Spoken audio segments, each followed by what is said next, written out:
अगर हम लोग पर्दा हटा दें इस कहानी के ऊपर से तो बहुत ऐसे इंकशाफ सामने आते हैं जिनके बारे में अवाम को नहीं पता। एहसन की वालदा ऐसे थी, एहसन की बीवी ऐसे थी और एहसन का बिलास से ये रिश्ता था। एहसन लालच में आ गया था। कुछ बातें ऐसी है जो जिनमें कोई सदाकत नहीं है। इतना बड़ा नाम और खामोशी से शादी हो जाए और किसी को पता भी ना चले। जब एहसन इस दुनिया से चले जाता है फिर पता चलता है हमें कि एहसन की तो 1 महीने पहले शादी हुई थी और उसकी बीवी मंजर आम पर आती है। दोनों नौजवान थे, अयाश थे, दोनों पार्टीज में आना जाना बहुत आम था इनका। ये ऑडियो जेल से बाहर निकली है या एहसन की फैमिली से बाहर? ये 100% उसकी मिसेज ने दी है। ये एहसन की बीवी ने ऑडियो 100% उसने दी है। अगर बिलाज के घर वालों की बात करें और तीफी भट्ट, गोगी भट्ट की बात करें, दोनों तरफ से टारगेट यकीनन ये एहसन शाह हो रहा है इस वक्त। एहसन शाह अब बाहर तो जाहिर बात है उसको साइड पे नहीं रखा जा सकता। एहसन तो इस दुनिया से चले गया, लेकिन हम सबको अब कोशिश ये करनी चाहिए कि जो दूसरा भाई है अली रज़ा जिसके ऊपर मुकदमा दर्ज हुआ है उसको जो है हिफाजत फराहम की जाए। इतनी बड़ी ऑडियो कॉल सामने आ गई जिसमें उसकी बीवी बात कर रही है पुलिस के खिलाफ, तो आप समझती हैं कि पुलिस उनको छोड़ देगी? उसमें क्या कसूर है? मरने वाला तो मर गया। ऑडियो तो उस एहसन शाह की थी ना, उसके भाई की तो नहीं थी। बीवी की ऑडियो सुनी आपने? तू बहुत बड़ा फनकार है और उसने कहा मैंने अरेंजमेंट कर लिया, मैंने लड़कों का अरेंज भी कर लिया। तो अगर पुलिस अफसर को नुकसान पहुंच जाता तो उसका जिम्मेदार यकीनन एहसन की फैमिली ही होनी थी। आप क्या समझती हैं कि उसका भाई, उसकी माँ, उसकी बीवी जिम्मेदार नहीं है? एहसन कभी भी ऐसी पर्सनल डिस्कशन अपनी फैमिली के साथ नहीं करता था। शकील भट्ट को पता चला कि अच्छा मेरे खिलाफ ही ये तमाम तर तैयारी हो रही है तो उसने कहाँ छोड़ना था उसे। मुझे इस बात का पता था कि एहसन अगर रिहा हो भी जाता है ना तो उसने बचना नहीं था। बिस्मिल्लाहिर्रहमानिर्रहीम, अस्सलाम वालेकुम नाज़रीन, आप देख रहे हैं एक न्यूज़ और मैं हूं बिलाल ज़फ़र।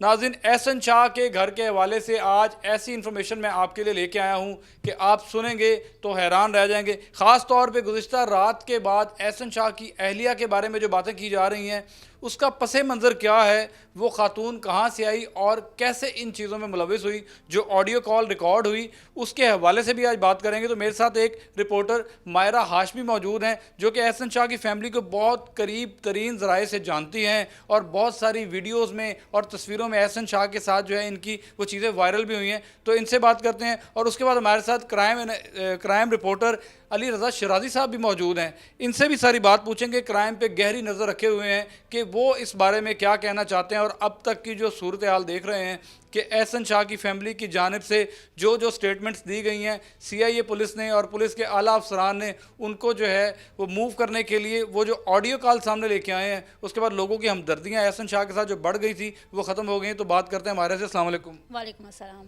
बहुत शुक्रिया हमारा, आपने टाइम दिया। तो क्या कहना चाहेंगी? सुना है कि एहसन शाह की वालदा की आखिरी टाइम आपसे कोई स्पेशल मुलाकात हुई है और बहुत सारी ख़ास बातें भी हुई हैं। अब वो फैमिली कहाँ पे है? सुना है सारी फैमिली जो है वो मफरूर हो गई है।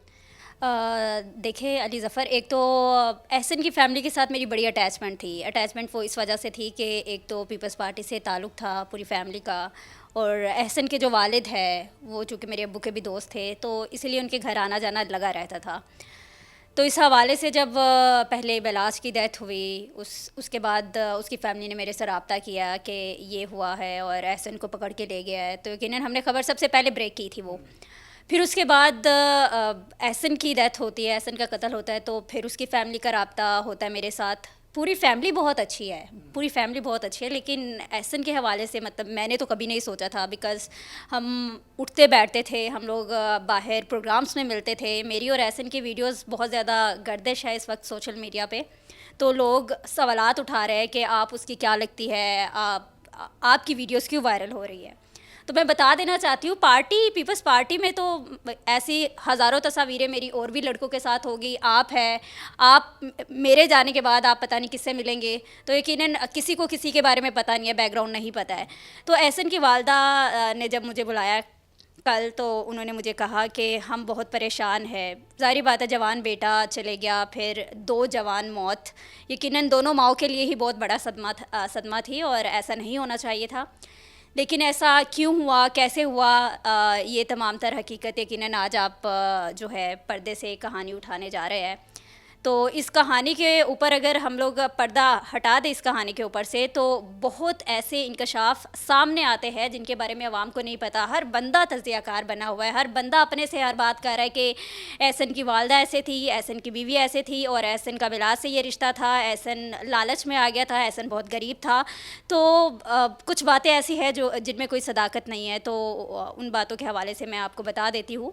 एहसन के बैकग्राउंड की पहले अगर बात कर ले, तो एहसन अच्छे घराने से ताल्लुक़ रखता था। एहसन के वालिद एक जाना माना नाम है पीपल्स पार्टी का, वो सीनियर नायब सदर पंजाब थे, और उनका ये हसन मुर्तज़ा से, उनका ये चंद साहब से जो मुख्तियारा गालवात गई है, इन सब के साथ बहुत गहरा ताल्लुक़ था। और एहसन के घर बिलावल आया हुआ है, जो पीपल्स पार्टी के चेयरमैन है बिलावल भुट्टो ज़रदारी साहब, वो आए हैं। और भी सीनियर क़यादत जो है मुज़फ़्फ़र शाह साहब की शहादत के बाद, डेथ के बाद जो है, उनके घर तशरीफ़ लेके आती है, दुआ होती है, और इनका प्रॉपर्टी का काम था। बाकी अगर एहसन की बीवी की बात करूँ, तो एहसन की शादी बहुत जल्दी में हुई थी। जल्दी में हुई थी? क्या ये लव मैरिज थी? और इससे पहले बालाज का उसकी बीवी से कोई ताल्लुक़ था? बिलाज की बीवी के बारे में तो मैं नहीं जानती, लेकिन एहसन की बीवी के बारे में पता चला था कि एक तो इनकी लव मैरिज हुई है और बहुत जल्दी में शादी हुई है। मतलब एक इतना बड़ा नाम और ख़ामोशी से शादी हो जाए और किसी को पता भी ना चले। जब एहसन इस दुनिया से चले जाता है, फिर पता चलता है हमें कि ये एहसन की तो 1 महीने पहले शादी हुई थी, और उसकी बीवी मंजर आम पर आती है। फिर मंजर आम पर आने के बाद ऑडियो वीडियो लीक्स का चक्कर शुरू हो जाता है। फिर उस ऑडियो से पता चलता है कि अच्छा एहसन की ये वाइफ है। और वो उस लड़की के बारे में अगर मैं बताऊं, तो दोनों ही ज़ाहिर बात है, दोनों नौजवान थे, अयाश थे, दोनों पार्टीज़ में आना जाना बहुत आम था इनका। तो लड़कियां भी आती, पार्टी में तो ज़ाहिर बात है लड़कियां तो होती है। मतलब ये लड़की एहसन को पार्टी में मिली थी? हाँ एग्जैक्टली, पार्टी में मिली थी। वहाँ पे फिर मोहब्बत वगैरह हो गई होगी, शादी हो गई होगी, मुझे इस हवाले से खैर नहीं पता। मैं सिर्फ एहसन की फ़ैमिली को बड़े अच्छे से जानती हूँ, और बहुत इज़्ज़तदार लोग हैं, दुश्मनदार लोग नहीं है। कभी इन्होंने सोचा भी नहीं होगा कि हमारी दुश्मनी इस तरह पड़ जाएगी। और अब उनकी माँ दुहाइयाँ दे रही है कि किसी तरीके से दुश्मनी ख़त्म हो जाए। दुश्मनी है नहीं, बस किसी तरीके से हमारी जान छोड़ दे। मतलब अभी अगर बिलाज के घर वालों की बात करें और तीफ़ी भट्ट गोगी भट्ट की बात करें, दोनों तरफ से टारगेट यकीनन ये एहसन शाह हो रहा है इस वक्त। तो एहसन शाह अब बाहर तो ज़ाहिर बात है, उसको साइड पे नहीं रखा जा सकता। एहसन तो इस दुनिया से चले गया, लेकिन हम सबको अब कोशिश ये करनी चाहिए कि जो दूसरा भाई है अली रज़ा, जिसके ऊपर मुकदमा दर्ज हुआ है शादबाग थाने में, उसको जो है हिफाजत फराहम की जाए। इतनी बड़ी ऑडियो कॉल सामने आ गई जिसमें उसकी बीवी बात कर रही है पुलिस के खिलाफ, तो आप समझती हैं कि पुलिस उनको छोड़ देगी? उसमें क्या कसूर है? मरने वाला तो मर गया। ऑडियो तो उस एहसन शाह की थी ना, उसके भाई की तो नहीं थी। उसकी बीवी की ऑडियो सुनी है आपने? तू बहुत बड़ा फनकार है, और उसने कहा मैंने अरेंजमेंट कर लिया, मैंने लड़कों का अरेंज भी कर लिया है। तो अगर पुलिस अफसर को नुकसान पहुंच जाता तो उसका जिम्मेदार यकीनन एहसन की फैमिली ही होनी थी, अगर ये ऑडियो कॉल बाद में सामने आती। तो आप क्या समझती हैं कि उसका भाई, उसकी माँ, उसकी बीवी, तमाम तर लोग जिम्मेदार नहीं हैं इस चीज़ के? आपको एक मैं बात बताऊँ, एहसन कभी भी ऐसी पर्सनल डिस्कशन अपनी फैमिली के साथ नहीं करता था। तो ये फेक ऑडियो आ गई है? ऑडियो ओरिजिनल हो सकती है, मैं ये नहीं कह रही कि ऑडियो फेक है, या थाने में जो है वो एंड्रॉयड मोबाइल जो है वो यूज़ ही नहीं होता। पीसीओ से कॉल होती है, और पीसीओ में मेरे ख्याल में ऑडियो का चक्कर ही नहीं होता। तो अगर एहसन ने कॉल किया, ये इंकशाफ या फिर ये हकाइक सामने आने चाहिए। ज़ाहिर बात है उसने किसी ज़राए से ही कॉल की होगी, या किसी पुलिस अफसर के कॉल से जो है वो अपनी बीवी से बात की होगी, ऑडियो तभी लीक हुई है। तो ज़ाहिर बात है जब शकील भट्ट को पता चला कि अच्छा मेरे ख़िलाफ़ ही ये तमाम तर तैयारी हो रही है, तो उसने कहाँ छोड़ना था उसे। और मुझे इस बात का पता था कि एहसन अगर रिहा हो भी जाता है ना, तो उसने बचना नहीं था। जो आपको कैसे पता था? मुझे इस तरीके से पता था कि कौन बचता है उनके हाथों से। बिकॉज़ अंडरवर्ल्ड डॉन अगर कहा जाए तो ये गलत नहीं होगा, तो उनके हाथों से कोई नहीं बच सकता। कोई नहीं बात। नाज़रीन, ये सारी बातें जो मायरा की आपने सुनी हैं, तो अली रज़ा शराजी भाई के पास बहुत सारी इन्फॉर्मेशंस होती हैं। इनके व्लॉग्स में जो है ये जिक्र करते हैं, लोगों को इंटरव्यू देते हैं, तो उसमें बड़े सारे इंकशाफात होते हैं। तो इनसे बात करते हैं। जी अली भाई, मुझे ये बताएं कि एहसन शाह की मिसेज़ के साथ जो सलूक पुलिस अब करने जा रही है FIR के बाद, क्या वो ठीक है? अस्सलाम वालेकुम, कैसे हैं आप? ठीक हैं। ये जो ऑडियो आप अभी सामने आ रही है, तो ये अभी मैम की मैं बात सुन रहा था कि ये ऑडियो जो है ये बूथ पे रिकॉर्डिंग नहीं होती। एक्चुअली होता क्या है कि ये जेलों में जो बूथ लगे हैं ना, इसमें 100% रिकॉर्डिंग होती है, हर बंदे की रिकॉर्डिंग होती है। तो उस बंदे की रिकॉर्डिंग महफूज की जाती है जो बंदा ज़्यादा हाई फाई किसी केस में हो। तो ये हाई फाई केस में था, तो इसको भी इस बात का पता था कि मेरी ये रिकॉर्डिंग सेव हो रही है, इसलिए वो उस रिकॉर्डिंग में कह रहा था कि तुम उसका नाम ना लेना, वो जो बंदा बदामी बाग में रहता है उसकी बात कर रहा हूँ, जो तुम्हारे पापा का दोस्त है। तो ये शामिल तफ्तीश तो उसको करना चाहिए। तो ये जो FIRs हुई है तीफी भट्ट और गोगी भट्ट पर 506B की, इसकी समझ नहीं आई कि ये क्यों हुई है। बहरहाल ये ठीक है, होना चाहिए। जितने भी जराइम पेशा लोग हैं जिन्होंने ऐसे काम किए होते हैं, उन पर जितनी भी ज़्यादा पुलिस कर सके गहरा तंग करना चाहिए। अभी बताना चाह रहे हैं वो ये है कि एहसन इसमें सरासर कसूरवार था। तो अब जो FIR हुई है उसके बाद जो इसमें शकील भट्ट का मौक़िफ़ आ गया है कि ये मुझे समा TV पर मैंने सुना है कि ये रिकॉर्डिंग चल रही है, तो उसके बाद फिर मैंने जाके इशरा थाना में ये FIR करवाई है। तो यानी कि उनका अब इस चीज़ को सारा क्लियर करने का मकसद ये है कि मैंने ये ऑडियो पहले नहीं सुनी हुई थी, मैंने ये ऑडियो बाद में सुनी है। शराजी भाई, ये ऑडियो जेल से बाहर निकली है या एहसन की फैमिली से बाहर निकली है? ये 100% उसकी मिसेज ने दी है, ये एहसन की बीवी ने ऑडियो निकाली? 100% उसने दी है।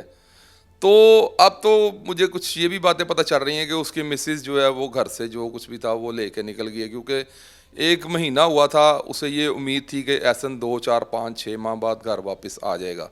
तो अब उसकी वो भी उम्मीद टूट गई है।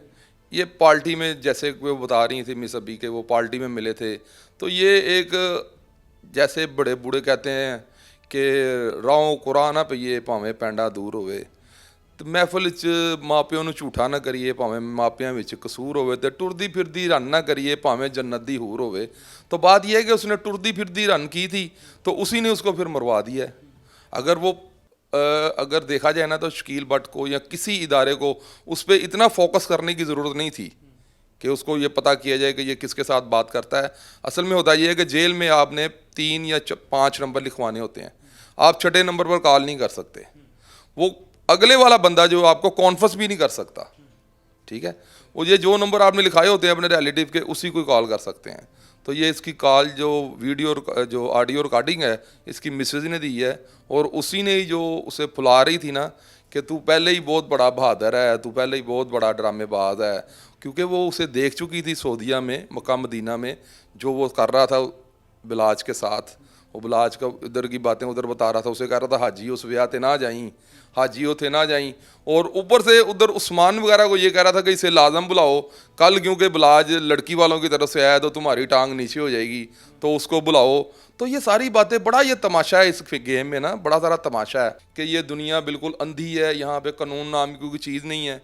वो अगले दिन ही उम्रे से पाकिस्तान पहुँच जाता है और आके जाकर डेरे पे जाता है, तो फिर उसको डेरे पे रोका जाता है कि भाई रुको भाई, आज तो बड़ा बड़ा मसला है। तो फिर इसी बात से वो नाराज़ होकर चला जाता है। फिर उसके रिलेटिव कुछ दोस्त बिलाज के उसे मनाते हैं कि चल यार इस वक्त तेरा लड़न का मकसद नहीं है। फिर उसके बाद वो अपने पाँव पे फायर मार लेता है। तो ये खुद गिल्टी हुआ है, इसने खुद अपनी बातों से ये जो चीज़ें अपने आप को गंदा किया, तो फिर ये पकड़ा जाता है। तो फिर दौरान तफ्तीश से सारा मामला क्लियर हो गए हैं।